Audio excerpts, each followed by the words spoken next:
à tous. Vous êtes souvent demandé pourquoi les écrivains sont si heureux de passer à cette émission Carrefour du Livre. Eh bien, la réponse est que l'émission Carrefour du Livre est une émission de référence. Tout comme la librairie Carrefour Siloé qui est agréée librairie francophone de référence. Bienvenue.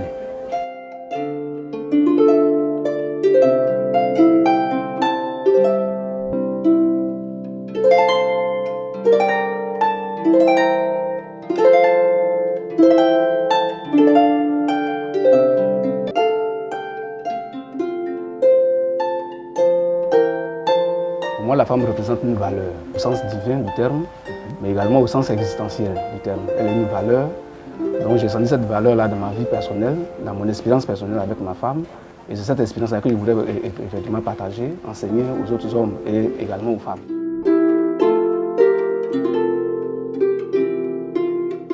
C'est un privilège d'abord pour deux raisons. La première, c'est la façon dont Dieu crée la femme, parce que Dieu ne crée pas la femme comme il crée l'homme. Donc, il crée la femme en plongeant l'homme dans un sommeil profond pour prendre la côte de l'homme.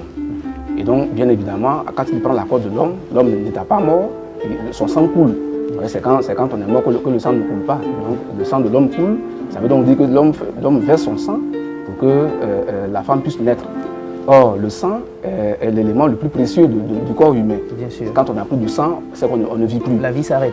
La vie s'arrête tout à fait. Et donc, si pour avoir une femme, l'homme est obligé de donner son sang, ça veut dire que ce qu'il reçoit par la suite est plus précieux que ce qu'il donne. Ou alors tout au moins à la même dimension, au sens de la valeur, à la même valeur que ce qu'il reçoit. Et donc de ce point de vue-là déjà, la femme représente une valeur pour l'homme. Parce qu'il se sacrifie pour l'avoir. Première chose. Deuxième chose, c'est la mission qui est confiée à la femme. Elle est une aide pour l'homme. Elle est une aide semblable. Or, celui qui apporte son aide est forcément le plus nanti, est forcément plus à donner. Et donc, parce que bien évidemment, on ne peut pas recourir à quelqu'un pour qu'il nous aide alors que cette personne a des limites, cette personne a des insuffisances. Donc, bien évidemment, dans cette mission que la femme doit apporter à l'homme, il est clair qu'elle a plus à donner, elle est plus nantie, elle a plus à présenter à l'homme pour pouvoir l'aider. Et donc, de ces deux points de vue-là, pour moi, la femme est une valeur. Et au-delà de ça, maintenant, elle représente une valeur au plan existentiel, au plan matériel, au plan de son action dans la société.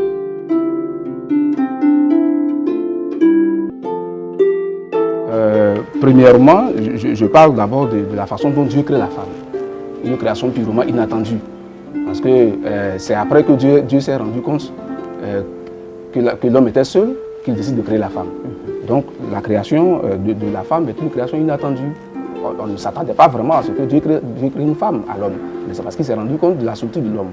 Donc je parcours donc cette création de la femme qui est une création spéciale, qui est une création magnifique. Voilà, une création magnifique. Et après, j'en arrive à la façon dont il faut comprendre le mariage. Parce que quand Dieu crée la femme, il crée un mariage en fait. Je pars donc de là pour montrer donc l'importance du mariage et comment comprendre le mariage.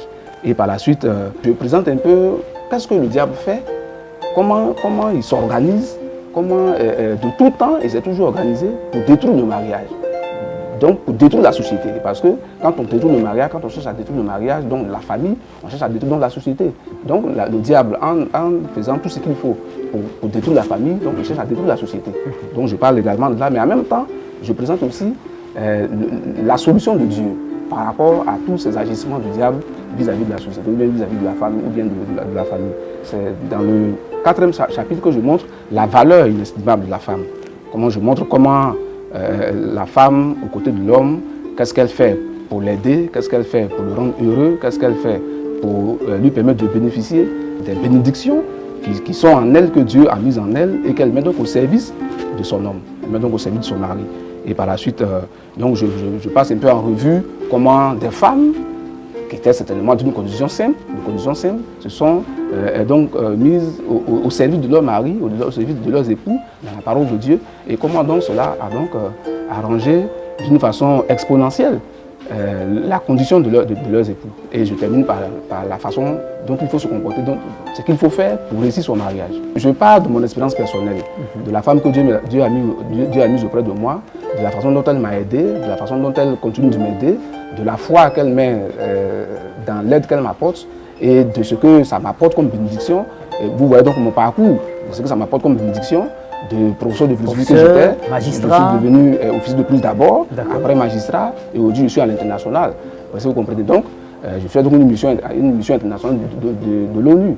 Et donc, c'est grâce à ces prières, à ces idées, à ces conseils, au fait que elle croit en moi, elle croit à mes projets et tout ça, qu'elle me pousse, est-ce que vous comprenez, qu'elle me pousse à réaliser tout ça, donc avoir un tel parcours. Donc je me dis que toutes les femmes ont ces caractéristiques-là en fait, ont ce dépôt-là en elles. Et donc en enseignant donc, mon expérience, j'invite tous les hommes à prendre leurs femmes au sérieux, à les entretenir, à les aimer profondément pour qu'eux aussi puissent bénéficier d'un tel parcours, puissent aussi bénéficier en tout cas d'une telle ascendance, voilà, d'une telle réussite.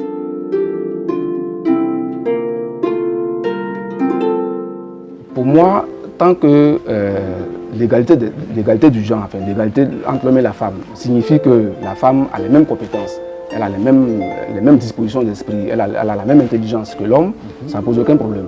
Mais ce qui n'est pas divin, je veux dire, ce qui n'est pas la volonté de Dieu, c'est de vouloir transposer cette égalité-là dans le foyer ou bien dans le foyer conjugal ou bien dans la famille. Parce que dans la famille, c'est l'homme qui est le chef. Dans un sens, il ne faut pas que l'homme donne l'impression que, parce qu'elle doit apporter une aide, comme elle est à côté de moi pour m'aider, donc elle n'est rien. Elle est un sous-homme, ce n'est pas le cas. Mais dans le même temps également, il ne faut pas faire croire que comme elle doit apporter l'aide, ou bien comme je suis la femme, je dois apporter l'aide, donc je suis au-dessus de l'homme, et ce sont mes idées qui doivent primer. Mais l'aide qu'elle doit apporter n'a de valeur, n'a d'importance, n'a de sens que pour autant que c'est mis à la disposition de l'homme.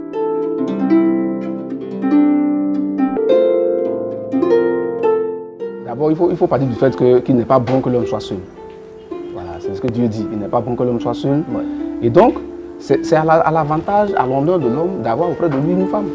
Si il a à ses côtés une femme nantie de telle potentialité, de telle capacité, de telles ressources, mais ça a son avantage.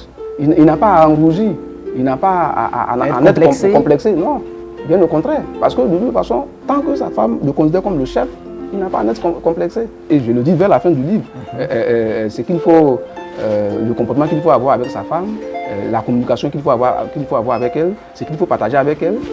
Par exemple, lui montrer son salaire, par exemple, communiquer avec elle sur tous les projets, etc. C'est ce que vous recommandez? Oui, c'est ce que je recommande dans mon livre. Montrer son salaire à sa femme? Au contraire, même, ça garantit même la stabilité du foyer. Parce que tant qu'elle ne connaît pas le salaire de son mari, elle est disposée à toujours demander. Voilà, elle est disposée à toujours demander. Mais justement, quand elle connaît aussi, elle est disposée à toujours demander parce qu'elle sait que son mari gagne gros. Non, si elle connaît le salaire et qu'ensemble, le budget familial a été élaboré, elle sait où rentrent les différentes dépenses, elle sait ce que son mari fait avec l'argent. Donc elle sait à telle situation précise qu'il n'a plus rien. On ne peut pas lui demander. Une femme qui a soin de sa famille, qui pense au bien-être de sa famille, elle ne peut pas demander à son mari plus qu'il n'a. Pour le faire, il faut qu'elle participe à la gestion du foyer, à la gestion financière du foyer. Il ne faut pas que la gestion financière soit un domaine réservé pour l'homme. Je veux donc dire que quand l'homme comprend bien tous ces éléments-là, mais évidemment, il va profiter des ressources inépuisables que Dieu a déposées en la femme. Voilà, il va en profiter. Et donc, ça ne fait pas de lui un être inutile. Il demeure le chef.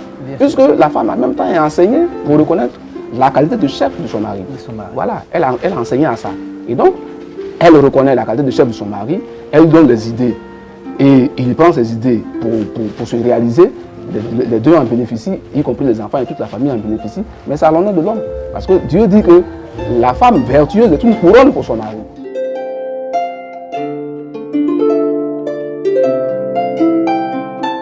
Mais c'est justement pour cela que le livre est écrit, pour leur dire que la femme, qu'elle soit analphabète, ou bien qu'elle ne travaille pas, qu'elle soit une femme au foyer, etc., toutes ces caricatures-là ne changent en rien sa valeur en tant que femme. Ah bon? Non, ça ne change pas sa valeur en tant que femme. Et je prends l'exemple d'une femme dans le livre qui a été prise au village.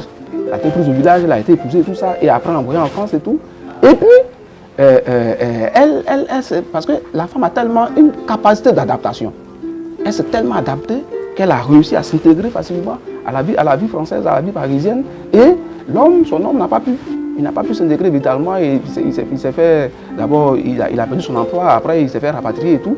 Et la femme continue donc de travailler. Pourtant, au moment où il apprenait, elle était au village.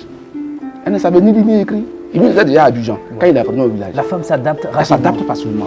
Est-ce que vous comprenez? Donc, quand on pense qu'on a atteint un certain niveau d'ascension, on atteint un certain niveau de réussite et tout ça, et qu'on pense que la femme qu'on a n'a pas donc ce niveau-là, et que donc pour cette raison, on doit peut-être la laisser ou bien l'abandonner, tout ça, on fait une grave erreur.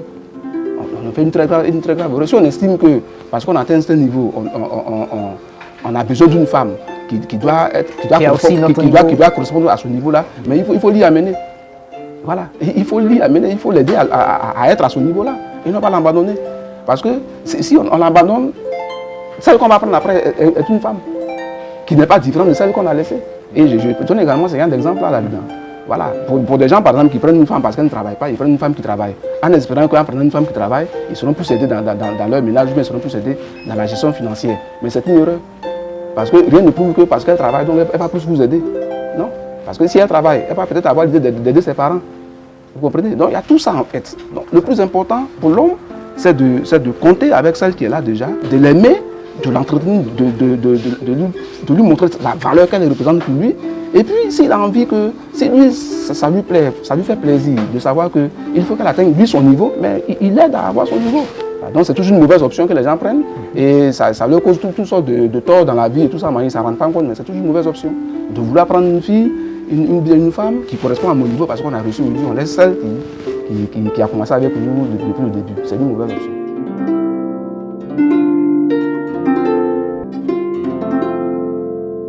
C'est moi qui vous remercie. Vraiment, je tenais vraiment à remercier les animateurs de cette émission, ceux qui l'ont initié et tout, parce qu'effectivement, ça a fait la promotion du livre.